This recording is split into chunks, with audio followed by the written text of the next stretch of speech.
After listening to hours of Father Malachi Martin speak of demonic possession and exorcismals, I found I was desiring discourse of a much more rational resignation, so I read from the Book of Urantia, otherwise known as the really, really big book of what the fuck. If you're ever in a curiously mathematical mood in which the sum of your equations somehow equal Jesus after carrying the 7 and square rooting the coefficient of drag implied by the celestial superuniverses in relation to the relative position of Obblonge, then you must absolutely consult the Urantia book, published by the Urantia Foundation, Chicago, Illinois.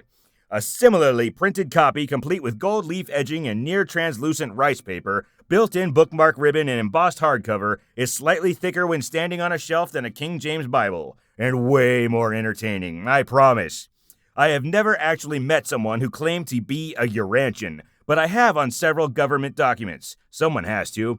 There has to be someone who travels the world spouting verses from this hefty tome from memory. It's still in print. I would like to observe a Urantian in their natural environment. Check out how they relate to their surroundings, general demeanor.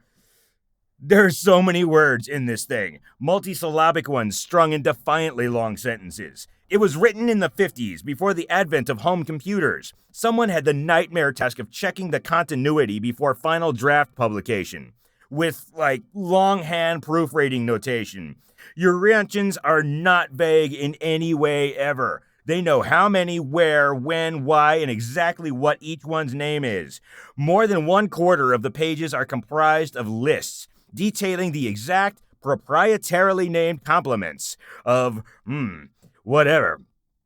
Often a chapter will start off with a disclaimer, somewhere in the introduction, that the English language is insufficient to describe all of this holiness in a rather condescending tone.